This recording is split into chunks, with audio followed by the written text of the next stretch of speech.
Hello students, in this audio video lecture I am going to explain you the topic production possibility curve and economic problems. मतलब जो central economic problems है ना, what to produce, how to produce and for whom to produce, उसका solution production possibility curve के through से कैसे समझा जाए, इस चीज़ को हम लोग पढ़ रहे हैं. Basically, production possibility curve can be effectively used to explain the economic problems of what to produce. मतलब प्रोडक्शन पॉसिबिलिटी कर्व से हम लोग बहुत अच्छे तरीके से समझ सकते हैं व्हाट टू प्रोड्यूस नाम के सेंट्रल इकोनॉमिक प्रॉब्लम्स को. Central problem solve by this curve are allocation of resources. मतलब आपके पास जो संसाधन है, रिसोर्सेस, उसका बंटवारा कैसे करेंगे, what to produce and how much to produce, ये आप पीपीसी के थ्रू से कर सकते हैं. फुल यूटिलाइजेशन ऑफ रिसोर्सेज, मतलब आपके जो रिसोर्सेज उसके ऑप्टिमम यूटिलाइजेशन होने चाहिए. अननेसेसरी स्क्रैप, वेस्टेज, पिलफ्रेज नहीं होना चाहिए. इकोनॉमिक एफिशिएंसी, जो काम करने की कार्य क्षमता है मैनेजमेंट का, लेबरर्स का, मशीन्स का, टाइम का, इस सब पे बहुत ध्यान रखना चाहिए. और इकोनॉमिक ग्रोथ, ओवरऑल पूरे जो फॉर्म है, जो ऑर्गेनाइजेशन, उसका ओवरऑल डेवलपमेंट होना चाहिए. तो ये सब सारे चीज़ों का सोल्यूशन पीपीसी थ्रू के माध्यम से हम लोग समझ सकते हैं. तो चलिए पहला देखते हैं, allocation of resources, what to produce and how much to produce को समझते हैं. तो देखो, व्हाट टू प्रोड्यूस, क्या बनाएं. All points on the production possibility curve PP dash और PP complement shows what to produce and how much to produce. मतलब एक प्रोडक्शन पॉसिबिलिटी जो कर्व होता है, यहाँ कर्व पहले कहीं बना होगा,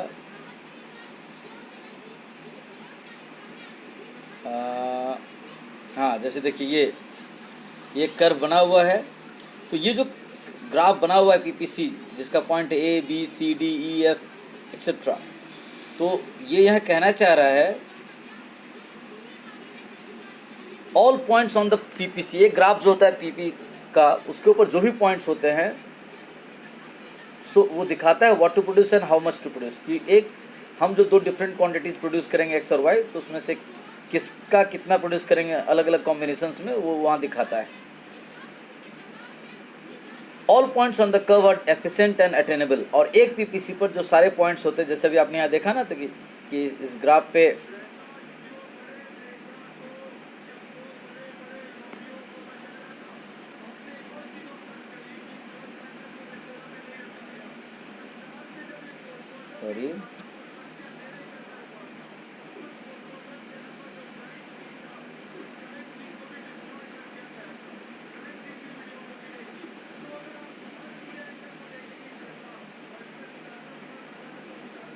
सॉरी सॉरी जरा सही आगे चला गया. हाँ,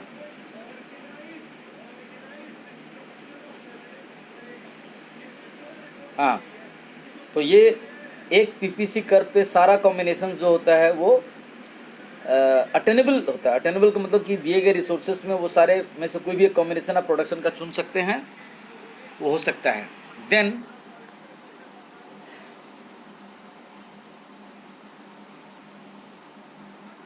if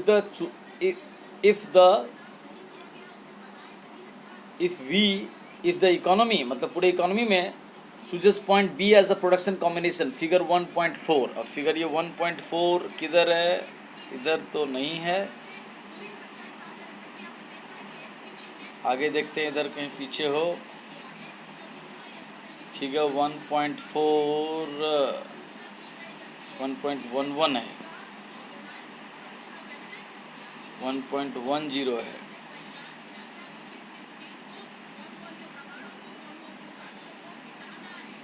1.9, 1.8, 1.5 और ये रहा हमारा 1.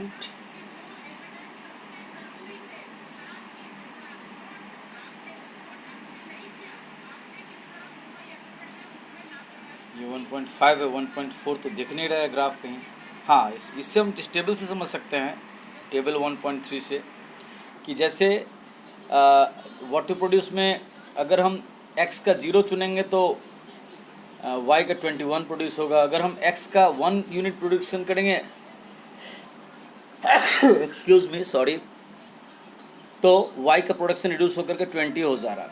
और फिर अगर x का प्रोडक्शन 2 यूनिट्स करेंगे तो production of y reduces to 18। Again if you produces 3 units of x, then production of y reduces to 15 and so on, 4, 11, 5, 6 and 6, 0। हाँ, 6, 0 में क्या दिख रहा है कि आप x के अगर सारे के सारे रिसोर्सेस अगर x को प्रोड्यूस करने में, वाटर प्रोड्यूस में सेलेक्ट कर लेंगे तो y का प्रोडक्शन 0 हो जाएगा।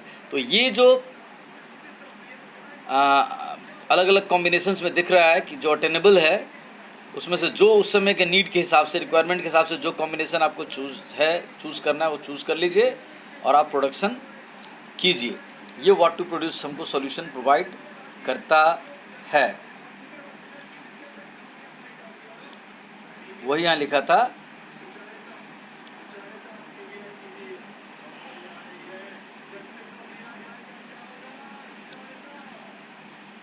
जैसे वहाँ देखे थे ना कि 1 यूनिट्स ऑफ 0 यूनिट्स ऑफ जब x था तो 21 यूनिट्स ऑफ y था, फिर 1 यूनिट्स ऑफ x हुआ तो 20 यूनिट्स ऑफ y हो गया, और 2 यूनिट्स ऑफ x था तो 18 यूनिट्स ऑफ y हो गया था। तो ये on the other hand if the economy is operating eight point C तो 3 यूनिट्स ऑफ गुड x होगा और 15 यूनिट्स ऑफ गुड y रहेगा एक्सेट्रा। तो जो भी उस समय के रिक्वायरमेंट के हिसाब से किस तरह के गुड्स का रिक्वायरमेंट ज़्यादा है, नीड ज़्यादा है, डिमांड ज़्यादा, उस हिसाब से सोच करके उस डिफरेंट कॉम्बिनेशंस में से कोई एक कॉम्बिनेशन इकोनॉमी चुन लेती है, तो ये व्हाट टू प्रोड्यूस प्रॉब्लम का सॉल्यूशन मिल जाता है। और साथ साथ हाउ मच टू प्रोड्यूस, कितना बनाए, इसका भी सॉल्यूशन मिल गया।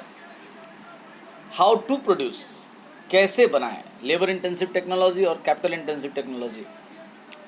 It relates to technology to be used in production. The problem is to choose that technique of production which will maximize production or minimize cost. Only efficient technology should be chosen. All points on the production possibility curve imply that the most efficient technology is employed. किसी भी production possibility curve के जो points होते हैं, points P हो, points A हो, point B हो, point C हो, पॉइंट D हो, पॉइंट्स E हो, पॉइंट्स F हो, imply that the most efficient technology is employed। हाँ, आप जो उस समय की सबसे अच्छी टेक्नोलॉजी आप यूज़ कर रहे हैं तभी वो प्रोडक्शन कॉम्बिनेशन पॉसिबल हो रहा है। फॉर whom टू प्रोड्यूस, किसके लिए बनाए। अब देखिए x और y दो प्रोडक्ट्स है। अगर मान लीजिए x रिच लोगों के लिए गुड्स है और y पुअर लोगों के लिए गुड्स है, तो ज़्यादा पुअर लोगों के लिए गुड्स का प्रोड्यूस करना पड़ेगा। किस चीज़ का रिक्वायरमेंट ज़्यादा है, मान लीजिए y का रिक्वायरमेंट ज़्यादा है तो y का प्रोडक्शन कॉम्बिनेशन में जहाँ जहाँ प्रोडक्शन ज़्यादा होगा वही कॉम्बिनेशन चुनेंगे। x का प्रोडक्शन लेसर चाहिए नहीं, अगर x का प्रोडक्शन x का डिमांड मार्केट में ज़्यादा है, कंज्यूमर्स x के ज़्यादा है, तो हमको x के प्रोडक्शंस को ज़्यादा करना पड़ेगा, y को कम करना पड़ेगा। तो ये production possibility curve fails to explain how distribution of national product takes place. सारे नेशनल प्रोडक्ट का या नेशनल रिसोर्सेज का किस तरह से डिस्ट्रीब्यूशन किया जाए डिफरेंट चीज़ों के प्रोडक्शन में, ये पीपीसी नहीं समझा पाता है। Each point on the curve shows the amount of two goods produced, कितना दोनों बन के निकलेगा ये दिखाता है, रिसोर्सेज कितना डेडिकेट करे वो नहीं दिखा रहा। It has to be analysed which section of the society is demanding which good. समाज का कौन सा तबका किस तरह के गुड्स का डिमांड कर रहा, किसका डिमांड मार्केट में ज़्यादा है, उस तरह के कंज्यूमर्स ज़्यादा है। तो फॉर होम टू प्रोड्यूस का जवाब एक तरह से इनडायरेक्टली मिल ही गया।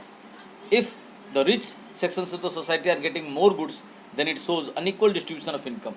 हाँ, और अगर हम ऐसे गुड्स का प्रोडक्शन कर रहे हैं जो rich section of society purchase कर रहे हैं तो ऑब्वियसली सोसाइटी में इकोनॉमिक इनइक्वालिटीज़ हैं, पुअर लोग के लिए गुड्स का प्रोडक्शन भी कम हो रहा है।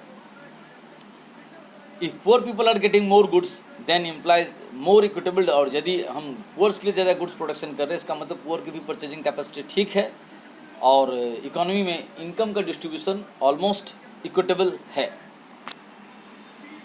Fuller utilisation of resources, this problem is solve by all points on the production possibility curve. मतलब एक पीपीसी ग्राफ पे जो आप उधर ऊपर देखे थे कि 0 या 20, 0-21 का कॉम्बिनेशन था, 1-20 का कॉम्बिनेशन था, 2-18 का कॉम्बिनेशन था, 3-15 का कॉम्बिनेशन था, 4-11 का कॉम्बिनेशन था, वो सारा का सारा ये दिखाता है कि उस दिए गए रिसोर्सेज को अगर हम परफेक्टली यूटिलाइज़ करेंगे, फुली यूटिलाइज़ करेंगे, कोई तरह का वेस्टेज पिलफ्रेज नहीं होगा, तभी वो प्रोडक्शन संभव है। Any point inside the curve, और अगर उसके नीचे, उस ग्राफ के नीचे इनर साइड में अगर हम लोग कोई पॉइंट दिखा रहे हैं तो इसका मतलब है कि हम रिसोर्सेज को परफेक्टली यूटिलाइज नहीं कर पा रहे, वो अंडर एम्प्लॉयड रह रहा है, और इसीलिए हमारा प्रोडक्शन जितना होना चाहिए उससे कम हो रहा है।